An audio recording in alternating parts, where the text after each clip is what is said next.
Welcome back, स्वागत है आप सभी का। और जनाब, पाकिस्तान और इंग्लैंड के बीच खेला जा रहा है 7 मैचों के T20 सीरीज और उसका पहला मैच कल कराची के नेशनल स्टेडियम में खेला गया है और नतीजा ये निकला है कि इंग्लैंड की टीम ने जनाब 6 विकेटों से पाकिस्तान को रौंद डाला है। याद रखें, 17 सालों के लंबे इंतजार के बाद इंग्लैंड की टीम पाकिस्तान दौरा कर रही है और जो शुरुआत हुई है इंग्लैंड की टीम की बहुत ही जबरदस्त रूप से हुई है और इन्होंने पहला जो T20 मैच है वो बिल्कुल वन साइडेड तरीके से जीत लिया है। पाकिस्तान की टीम ने टॉस हारा था और पहले बल्लेबाजी करते हुए महज 158 रन उन्होंने बनाए थे। याद रखिए, ये जो पिच है बिल्कुल बैटिंग फ्रेंडली पिच थी और ये 190 वाली पिच थी और 190 वाले पिच पे आप 158 बनाएंगे और सामने आपके पास ऑपोजिशन के नाम पर और सामने आपके पास इंग्लैंड जैसी ऑपोजिशन टीम होगी तो फिर आप 158 बना करके तो कहीं भी मैदान में आप मैच नहीं जीत सकते, चाहे आप अपने घर में खेल रहे हो या फिर घर से बाहर खेल रहे हो।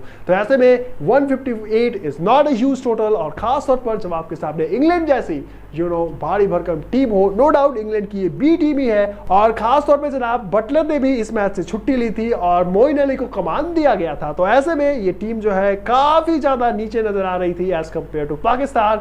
लेकिन पाकिस्तान की जैसी मिडिल ऑर्डर है, जैसा कि हमने पहले भी कहा था कि ये जो टीम है वो महज शुरुआत के 2 खिलाड़ियों पर डिपेंडेंट होती है, that is Rizwan and Babar. और अगर ये खिलाड़ी बहुत ज्यादा रन बनाने में कामयाब नहीं हुए तो कहीं ना कहीं पाकिस्तान ज्यादातर मैचेस हार जाती है। तो आज के मैच में भी वही हुआ है। रिजवान के बल्ले से एक बार फिर बहुत ही बेहतरीन नॉक निकली है।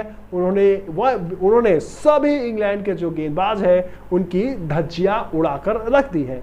उन्होंने आज जबरदस्त बैटिंग का मुजाहरा पेश किया और लगभग जनाब 150 के स्ट्राइक रेट से उन्होंने महज 46 गेंदों में 68 रन ठोके हैं। ये बहुत बड़ी कंट्रीब्यूशन रही है कल के मैच में रिजवान की और इसी की टोटल के और इस रिजवान के परफॉर्मेंस की बदौलत ही जो पाकिस्तान की टीम है वो 158 तक पहुंच पाई है। एक बार फिर बाबर आजम भी कुछ खास इस मैच में भी नहीं कर पाए, अब वो भी आउट ऑफ फॉर्म ही नजर आ रहे हैं। महज उन्होंने रन बॉल खेला है, 24 गेंदों में उन्होंने 31 रन का योगदान दिया है। लेकिन क्या ये टीम सिर्फ 2 ही प्लेयर्स पे डिपेंडेंट रहेगी? इस बार शान मसूद को टीम में मौका मिला था, इफ्तिकार थे, इसके अलावा नवाज थे। तो ये कहीं ना कहीं जो मिडिल ऑर्डर है एक बार फिर कोलैप्स नजर आई है। बीच के ओवरों में कहीं ना कहीं इफ्तिकार ने एक छोटी सी जो नॉक है उन्होंने खेली है। उन्होंने भी 17 गेंदों में 28 रनों का योगदान दिया है। लेकिन देखिए, ये इनफ नहीं होता और खास तौर पर जब आप मिडिल ऑर्डर में खेल रहे हैं तो किसी न किसी एक प्लेयर को अंत तक खेलना पड़ेगा। लेकिन कोई ऐसे प्लेयर्स मिडिल ऑर्डर में हमें देखने को नहीं मिला पाकिस्तान की तरफ से जो सही से अपने जो इनिंग्स है उसको अंत तक ले जाए और सही से एग्जीक्यूट करके एक स्ट्रॉन्ग टोटल ऑपोजिशन के सामने रखे। बहुत ही अच्छी शुरुआत हुई थी पाकिस्तान की तरफ से बाबर और रिजवान ने। जैसा कि हमने कहा था कि कुछ ज़्यादा एक्सपेरिमेंट ये टीम करेगी नहीं, ये वही जो ओपनर जोड़ी है उसी के साथ ही जाएगी। हालांकि शान मसूद को मौका मिल पाता या फिर हैदर अली को मौका मिल पाता एज ओपनर खेलते हुए तो कहीं ना कहीं आज एक अच्छी अप्रोच होती पाकिस्तान की टीम मैनेजमेंट की। लेकिन ये देखिए, पाकिस्तान की टीम बहुत ज़्यादा एक डरावनी अप्रोच से क्रिकेट खेलती हुई नजर आती है और आप देखेंगे कि हर बार आपको रिजवान और बाबर ही ओपनिंग करते हुए नजर आ जाएंगे, चाहे आपके सामने ऑपोजिट टीम इंग्लैंड हो या फिर आयरलैंड हो या जिम्बाब्वे हो। ये जो ओपनिंग जोड़ी है वो पिछले 2-3 सालों से फिक्स है। आप इतने क्रिकेट इन्हें खिला रहे हैं कि आने वाले टाइम में अगर किसी भी एक खिलाड़ी को इंजरी होती है तो शायद लंबे समय तक ये टीम के साथ नहीं जुड़ पाए। तो ऐसे में काफी जरूरी है कि पाकिस्तान की टीम है वो थोड़ी सी एक एग्रेसिव अप्रोच दिखाए, एक पॉजिटिव अप्रोच दिखाए। एक बार फिर ये जो टीम है बाबर और रिजवान के साथ खेलती हुई नजर आ गई थी। ओपनिंग करते हुए दोनों बैट्समैन नजर आए थे और पहले विकेट के लिए जनाब 85 रन इन लोगों ने बोर्ड पर लगाए थे। महज 10 ओवरों में 85 रन का टोटल लगाने के बाद जो है वो पाकिस्तान की टीम महज 158 पर ढेर हो जाती है। कहीं ना कहीं बहुत बड़ा क्वेश्चन मार्क है पाकिस्तान के मिडिल ऑर्डर पे और फिनिशर्स पे भी, क्योंकि अगर आपको सही से एग्जीक्यूशन शुरुआत के 10 ओवरों में मिल जाए तो कहीं ना कहीं इस एग्जीक्यूशन के बाद आप ये एक्सपेक्ट करते हैं कि बोर्ड पर कम से कम 190 प्लस का टारगेट जरूर मिले, नहीं तो कम से कम 170 180 का टारगेट तो होना ही चाहिए। और खासतौर पर जब आपके पास इंग्लैंड जैसी अपोजिट टीम हो और बैटिंग के लिए इतनी अच्छी कंडीशंस हो तो कम से कम 170-180 का टारगेट इंग्लैंड के सामने होना चाहिए था। लेकिन इतनी अच्छी एग्जीक्यूशन के बाद भी, बाबर और रिजवान के इतनी बेहतरीन नॉक के बाद भी जो पाकिस्तान की टीम है वो बोर्ड पर कुछ ज़्यादा स्कोर नहीं कर पाई। महज 158 रन ही बोर्ड पर लगा सकी और इसी वजह से जो पाकिस्तान की टीम है उनको इस मैच में करारी शिकस्त मिली है। देखे इंग्लैंड की ये बी टीम खेल रही है जनाब, इसमें सभी बड़े बड़े धुरंधर्स आपको देखने को नहीं मिलेंगे। इस स्क्वाड में न रूट है, न वेस्टो है, न लिंगविस्टन है और ना ही आज के मैच में बटलर खेलते हुए आपको नजर आ रहे थे। फिर भी जो है पाकिस्तान की टीम पहला जो T20 मैच है उसे बचाने में नाकामयाब हुई है और उन्हें हार झेलनी पड़ी है। तो होमवर्क करना पड़ेगा पाकिस्तान के टीम मैनेजमेंट को और कहीं ना कहीं कप्तान पर भी, क्योंकि मिडिल ऑर्डर जो है वो बहुत बड़ा कंसर्न है पाकिस्तान की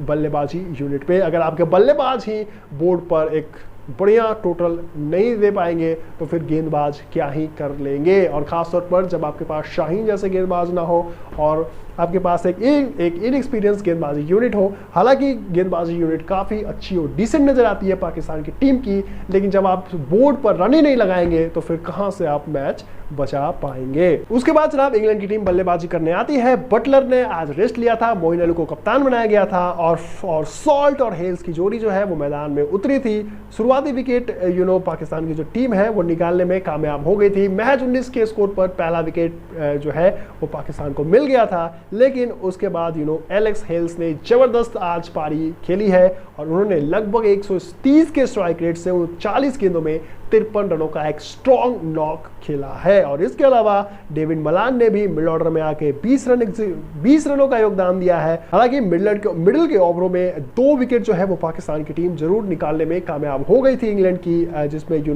डकट और डेविड मिलान का विकेट था। और उसके बाद जनाब बैटिंग करने आए युवा हैरी ब्रुक्स ने उसके बाद इंग्लैंड की कोई विकेट नहीं गिरने दी और उन्होंने धुआंधार बल्लेबाजी करते हुए 168 के स्ट्राइक रेट से जनाब 25 गेंदों में 42 रन ठोक दिए और वहीं से जो पटकथा थी जीत की इंग्लैंड की वो लिख दी गई थी। उसके बाद बल्लेबाजी करने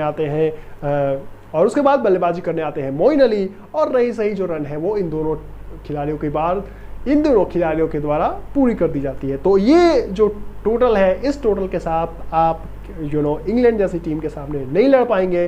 तो कहीं ना कहीं टीम मैनेजमेंट को देखना होगा कि किस तरह से वे इस मिडिल ऑर्डर पर, अपने मिडिल ऑर्डर पर काम करेंगे, क्योंकि आज बहुत ही अच्छी शुरुआत जो है बाबर और रिजवान ने आपको दिला दी थी, लेकिन इस अच्छी शुरुआत के बाद भी आप सही से जो है अपने इनिंग्स को अंत तक एग्जीक्यूट नहीं कर पाए और एक स्ट्रॉन्ग जो टोटल था वो आप बोर्ड पर लगाने में नाकामयाब रहे हैं। तो काम करना पड़ेगा पाकिस्तान के मिडिल ऑर्डर पे, क्योंकि यही से मिडिल ऑर्डर आपको T20 वर्ल्ड कप में भी खेलती हुई नजर आ जाएगी। तो काम करने की जरूरत होगी पाकिस्तान की मिडिल ऑर्डर पे, क्योंकि कहीं ना कहीं जब तक आप एक स्ट्रॉन्ग टोटल अपने अपोजिशन के सामने नहीं रखेंगे फिर आप मैच नहीं बचा पाएंगे। क्योंकि और अगला मैच जो है वो सेम वेन्यू पे खेला जाना है, कराची में ही अगला मैच होगा, तो कंडीशन सेम रहेंगे। तो ऐसे में देखना होगा कि अगले मैच में जो पाकिस्तान के मिडिल ऑर्डर है वो किस तरह का परफॉर्मेंस देते हैं। और जनाब 1-2 मैचेस में आप अपने जो रिजवान है उनको रेस्ट दें। फिलहाल जनाब आपकी क्या राय है, किस प्रकार की जो स्ट्रैटेजी है पाकिस्तान की टीम को बनानी चाहिए अगेंस्ट स्ट्रॉन्ग टीम, और मिडिल ऑर्डर पर किस तरह का काम करने की जरूरत है, आप हमें जरूर बताएं। फिलहाल इजाजत दें, जितने भी स्पोर्ट्स अपडेट हैं उससे हम आपको रूबरू कराते रहेंगे। इंडिया की भी करारी शिकस्त हुई है, उस पर भी हमारी बात जारी रहेगी। और इसके अलावा एशिया कप का जो शेड्यूल्ड है महिला क्रिकेट टीम का, उसकी भी डेडलाइन आ गई है, तो उस पर भी हम एक सेपरेट वीडियो लेके आपसे जल्दी ही रूबरू होंगे। फिलहाल इजाजत दें। Thank you so much for watching, love you all, take care and bye bye.